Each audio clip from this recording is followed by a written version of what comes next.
परंपरानुसार वंदन और इस दिव्य भव्य शाश्वत अनंत अव्यक्त शक्ति पुंज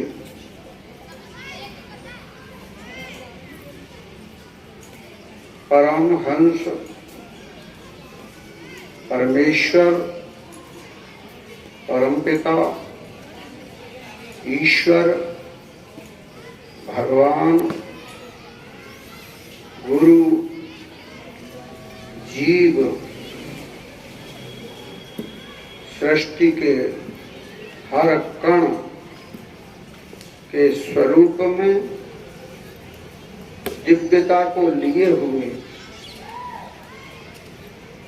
जो अनंत अनंत दिव्यमय जगत, उसको प्रणाम करता हूं। आयोजित महिला समिति पतंजलि योग पीठ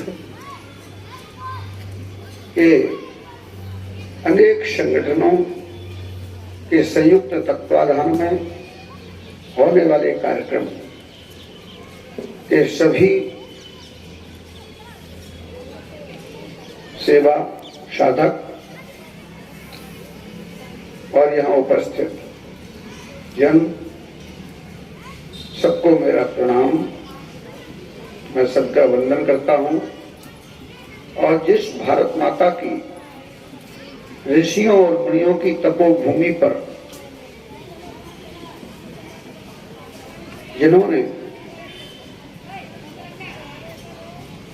मूल रूप से, बीज रूप से जिस विद्या को न केवल भारत में बल्कि विश्व को दिया और उसको समय समय पर उस बीज को वृक्ष बनाने का कार्य भारत के उन सभी लोगों ने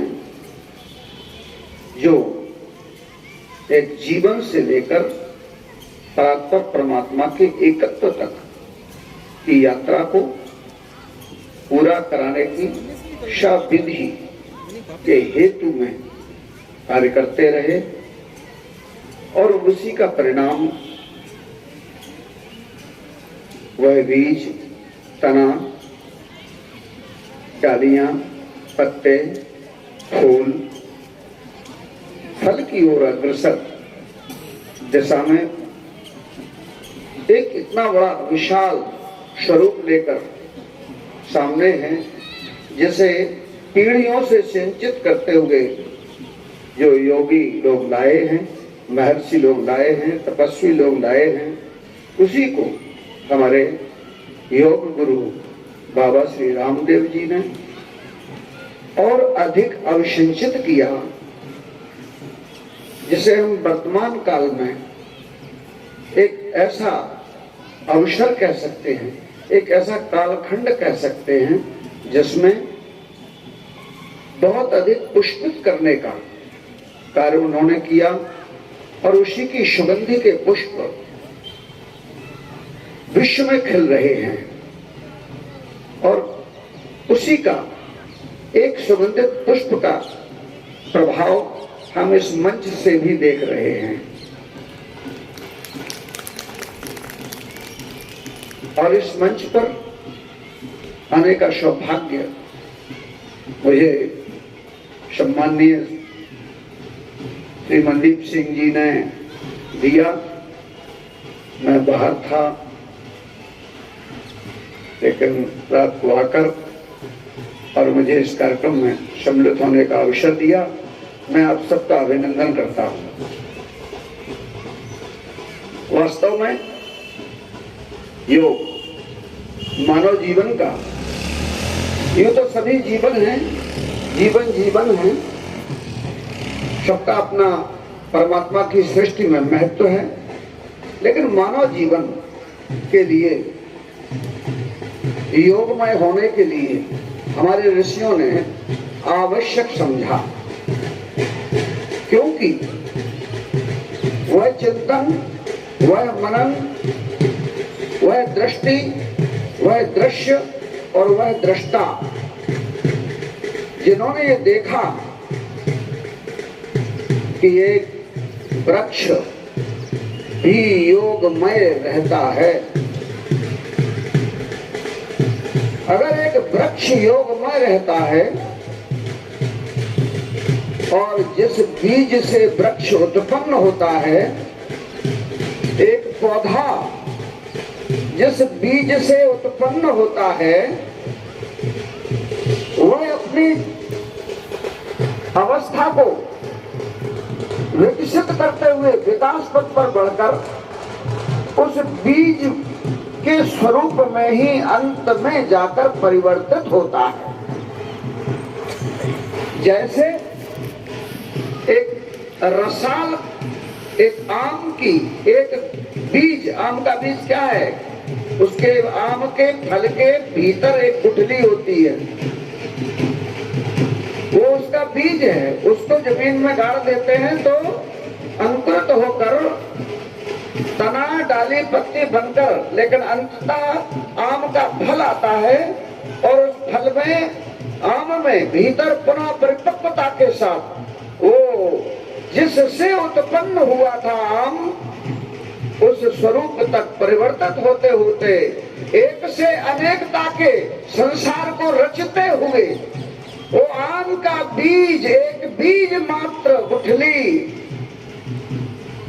उससे पूरा वृक्ष बना और उस वृक्ष की विकास पथ की यात्रा अपने उसी निज स्वरूप तक पहुंची, जिस स्वरूप से एको अहम वर्षामि, एक से अनेक होने की वो परात्पर परमात्मा की इच्छा के स्वरूप से निर्मित जगत में उसने पूर्ण की है। अर्थात कहां तक विकास हुआ उसका? जिससे वह उत्पन्न हुआ था। न केवल वृक्ष में देखा, बल्कि पहाड़ों में देखा, बल्कि कीट पतंगों में देखा, पक्षियों में देखा, लेकिन भगवान ने कहा कि मेरी सृष्टि में मैं एक से बहुत होते होते, क्या एक से बहुत होते होते इस अनंत संसार के अनंत स्वरूपों में कोई ऐसा स्वरूप भी मेरे स्वयं की सृष्टि के विकास पथ में वह हो सकता है या वह होना चाहिए जो मेरे ही स्वरूप को नर से नारायण बना दे। क्योंकि भगवान ने देखा कि मेरे बनाए हुए संसार में कण कण में वो गुण है अपने स्वरूप को प्राप्त करने का, लेकिन अब एक ऐसा स्वरूप वही है नर, वही है मनुष्य कहलाया, जो आगे महाराज मनुष्य रूपा की सृष्टि के उस क्रम में मनुष्य जिसको कहते हैं, तो भगवान ने एक सृष्टि रचना का वो अंग बनाया कि अब नर से नारायण बनने होना चाहिए, क्योंकि सृष्टि का क्रम में हम कहां से आए हैं? नारायण से। अगर हमारी उत्पत्ति नारायण से है तो हमें नारायण तक की यात्रा में पहुंचना चाहिए। और यदि हम उन पेड़ों जैसे भी, उन वृक्षों जैसे भी नहीं हैं, जब ये देखा कि हम वहां तक नहीं पहुंच पा रहे हैं, तो हमारे ऋषियों को, हमारे महर्षियों को, हमारे मुनियों को, हमारे महाराज योग गुरु रामदेव जी महाराज जैसे और अनंत हमारी देवी जी, ये जो यहाँ बैठे हैं, आप सब लोग, मैं देख रहा था एक दृष्टा बनकर, अनुशीलन कर रहा था, अनुकरण कर रहा था, सापेक्ष भाव में रहकर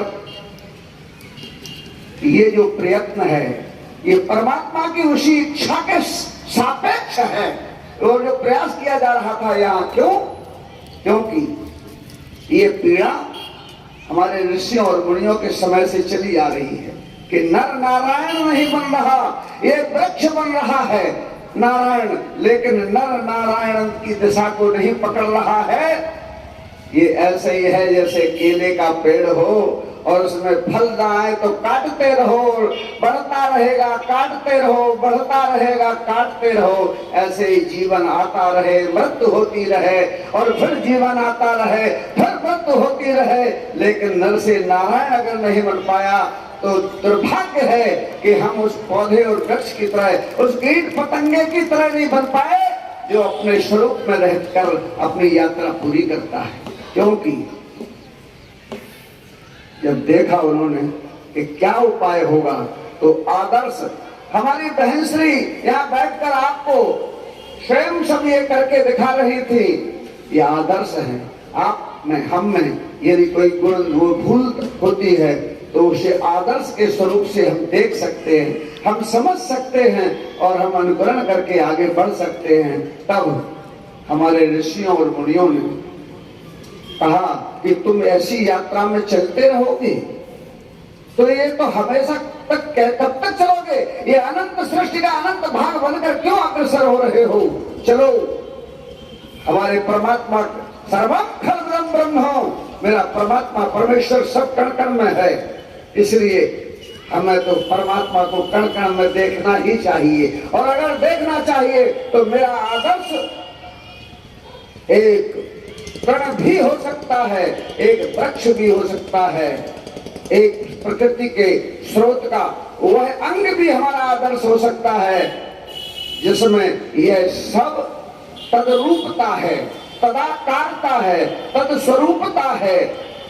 तब आपने देखा होगा, आप लोग सब ज्ञानी हैं, और ज्ञानी ही नहीं विज्ञानी हैं, क्योंकि प्रयोग के साथ योग देख रहे हैं हम, प्रयोग चल रहा है, इसलिए आप विज्ञानी भी हैं। तो समझ लें कि पहला सूर्य नमस्कार आसन, ये सूर्य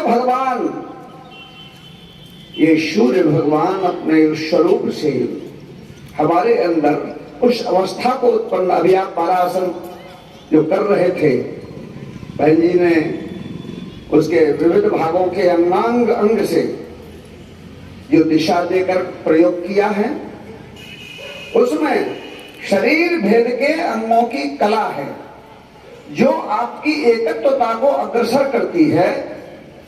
और इसीलिए यहां से तो तैयारी है अभी योग की, इसलिए उसमें आता है योग भूमि।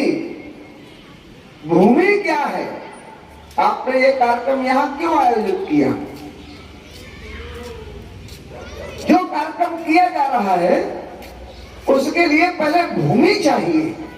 अगर भूमि नहीं है जिस पर आप बैठेंगे, जिस पर आप आसन्न होंगे, आसन से आसन्न है, अर्थात आप पहले तो बहिर्भूमि चाहिए, फिर अंतः भूमि चाहिए।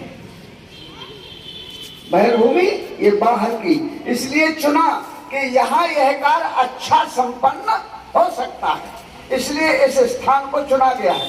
इसे भूमि कहते हैं। योग में योग भूमि होती है, और उस योग भूमि के बनाने के लिए ये जरूरी नहीं कि केवल एक अच्छा आश्रम बना दो, एक अच्छा उद्यान हो और वहां आपका योग हो जाएगा। नहीं, योग भूमि में आप और हमको स्वयं भी आना होगा। जैसे गेहूं पैदा अगर करना है तो उसको कैसी भूमि चाहिए, और अगर ज्वार पैदा करना है तो कैसी भूमि में हो सकती है, और गुलाब का फूल लगाना है तो कहाँ लग सकता है, कैसी मिट्टी में लग पाएगा, इसका भी फर्क पड़ता है। इसलिए मिट्टी उन पदार्थों से बनती है जिन पदार्थों के माध्यम से गुणभेद होता है। मैं ज्यादा समय नहीं लूंगा, मुझे कुछ समय सीमा नहीं दी है। चलिए, तो मैं कहता हूं कि उस पदार्थ से भूमि का निर्माण होता है, तो वो पदार्थ इसीलिए किसी भूमि को कहते हैं कावड़, किसी को कहते हैं मार भूमि, किसी को कहते हैं रेतीली भूमि। ये पढ़ाई जाती है, पढ़ते हैं बच्चे सब लोग। कहने का आशय है उस भूमि में ही फसल अलग अलग पैदा हो सकती है।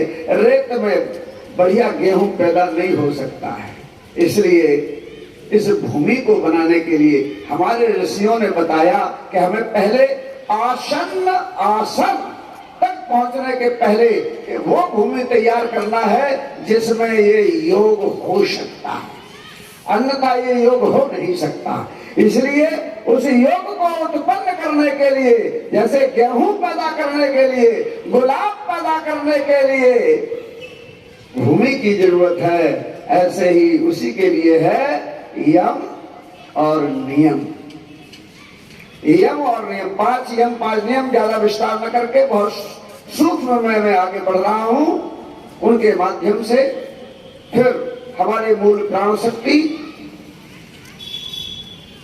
के बाद आसन होना चाहिए। अगर भाग दौड़ करते रहोगे तो कैसे? खेलने वाले बच्चे जो है, तो हमारे ऋषियों ने कहा अच्छा कहां से शुरू करें हम? तो उन्होंने कहा कुछ नहीं, भगवान भास्कर से शुरू करो। ये शक्ति हो, जो 3 सूत्र लास्ट में जो बताए गए ये उसी के हैं। शक्ति शरीर में वो सब है, ओज वीर्य तेज आदि बल जो है जिसके लिए कहा जाता है, ये सबसे अच्छा अगर है तो भास्कर भगवान में है। इसलिए वहां से शुरू किया गया। हमारे सांख्य योग में भी वर्णन मिलता है, महाराज पतंजलि का कार्यक्रम है, इसलिए मैं वहीं पर केंद्रित होकर बात कर रहा हूं। अन्य योग की दिशाओं पर चर्चा नहीं कर रहा हूं। पतंजलि योग में अष्टांग योग की विधा है, क्रिया योग है, सहज योग की दिशा है। तो उसमें पतंजलि योग में, अष्टांग योग में आसन पर आने के लिए भूमि तैयार यम और नियम से आपको क्या खाना है, कैसे रहना है, कहनी करनी तैयार करना होती है, तब भूमि पैदा होती है। और भूमि पैदा के बाद फिर आप बैठ पाएंगे। आसन स्थित होंगे भौतिक तन से, और भौतिक तन जब स्थित बैठने की उस स्थिति में आएगा तो हमारे ऋषियों ने सोचा, महाराज महर्षि पतंजलि ने सोचा कि मनुष्य की नारी हो या नर स्थितियां अलग अलग होती हैं, प्राकृतिक स्थितियां भी भिन्न भिन्न होती हैं। तो उन्होंने कहा क्या होना चाहिए? तो उन्होंने कहा 84 प्रकार से भी बैठ जाओ, मनुष्य गर्भ में भी है वहां भी योग कर सकता है, ऐसा शुद्ध ज्ञान दिया। गर्भावस्था में भी जो जीव नर नारायण तक पहुंचने की विधा बना ले, ऐसा शुद्ध ज्ञान, ऐसा विशुद्ध ज्ञान हमारे महर्षि पतंजलि जी ने दिया उसी में। इसीलिए आदर्श ऐसे को बनाया जिससे आदमी धिक्कारता है। जब किसी बच्चे को अच्छा कुछ करते देखता है तो अपने को लज्जित करता है कि मैं नहीं, न कर पाया मैं और न कर पा रहा हूं, अब मैं कर भी क्या सकता हूं सिवा पश्चाताप के। इसलिए लोगों को चेतना पैदा होती है। इसीलिए हमारे ऋषियों और मुनियों ने और हमारे महर्षि पतंजलि ने ताड़ासन से इसको आरंभ किया है। मैंने इसलिए कहा था वृक्ष वहां से वहां तक पहुंचता है, इसलिए निष्प्राण करने के लिए और सप्राण रहते हुए भी इस प्रकृति और प्रवृत्ति का खंडन कर दिया जाए और निवृत्ति की ओर पहुंच जाए और एक पुनः एक हो जाए, ऐसे संयोग से योग बनता है। इसलिए उन्होंने, अभी आप देख रहे थे हमारी बहन जी ने जो गर्त भाव से भी अंक भाव से जो योग हो रहा था, सांख्य संख्यात्मक योग था वो, उसके साथ जिसमें 1 2 3 के आधार पर चल रहा था, संख्या के आधार से चल रहा था। और ऐसे ही तो ताड़ासन और एक देखा था भुजंगासन आप लोग कर रहे थे। ये सब क्या है? अब सांप से बड़ा विस्तार कौन मनुष्य है? लेकिन उन्होंने कहा कि जो सांप वो सांप कर सकता है तो 6 प्रकारों का सांप मैं भी हूं। तो अगर वो भुजंग आसन के माध्यम से उन्होंने बताया वह अगर एकत्व पर टिक सकता है तो हमें चिंता नहीं करना चाहिए कि हमारे अंदर 6 जो है फणों का सांप इसके भीतर है प्रकारों का, अरे ये भी योग कर लेगा। इसलिए आदर्श स्थापित किया कि कैसे कर लेगा, तो उसके आसन्न होने की अपनी अवस्था में पहुंचने के लिए उसका स्वरूप बनाया कि तुम भी ऐसे ऐसे आकार में आ जाओ, इस स्वरूप में आ जाओ, तो तुम्हारे अंदर भी वो एकता का गुण उत्पन्न हो जाएगा, अर्थात योग की दिशा होगी। आप ये सोचो आसन अकेले से योग हो जाए, प्राणायाम अकेले से योग हो जाए, ये संभव नहीं है। इसे योग नहीं कहेंगे अभी हम। अगर आप तो 3544, 244, 144, 44, 000 सबको जोड़ना है, योग करना है, तो आपको सभी संख्याओं को जोड़ना, उसमें योग में करना होगा, तब योग होगा टोटल। अगर आपने दो संख्याओं को जोड़ लिया है तो योग नहीं, 3 को जोड़ लिया है तो योग नहीं, 4 को जोड़ा तो योग नहीं, 5 को जोड़ा तो योग नहीं, 8 जोड़ो तब योग होगा। लेकिन प्रारंभिक अवस्था में ही चलना होगा, क्रम से चलना होगा, और आगे चलते हैं, जब आगे बढ़ते हैं तो आसन प्राण के बारे में देख रहा था, चक्र और वायु पर आप लोग सब जानते हो, इसलिए उस पर ज्यादा चर्चा नहीं कर रहे हैं। आगे बढ़ते हैं। आसन हो गई, आसन के क्या करोगे, दुकान पे बैठा आदमी भी बैठा रहता है, वो आसन्न हो जाता है, वो भी कि आ जाए स्वयं कांटे मारे, कोई आ जाए स्वयं देखते हैं फिर क्या होता है। तो अच्छा ठीक है, तो इसके बाद आगे बढ़ते हैं।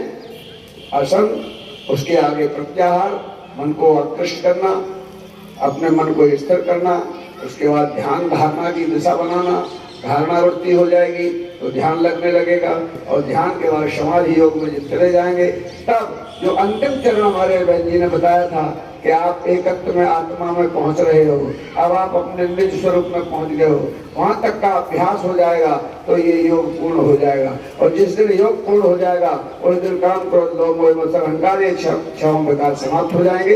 इसी कार्यक्रम के माध्यम से, इन्हीं स्थितियों के माध्यम से, एक आसन के माध्यम से अगर इन सभी गुणों को समझाया गया है तो मेरा भी सौभाग्य रहा कि इस कार्यक्रम को हमने देखा, जाना और समझा। हम शुभकामनाएं देते हैं कि पूर्ण योग की दिशा में महाराज बाबा जी महाराज रामदेव जी जो है प्रयत्नशील हैं, और आप लोग भी प्रयत्नशील हो।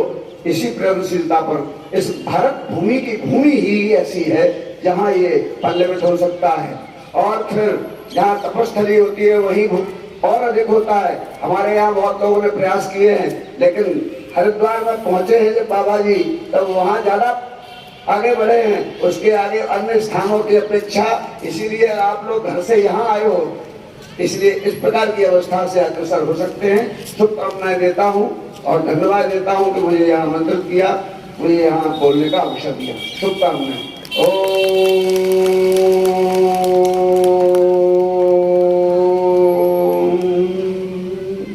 शांति शांति।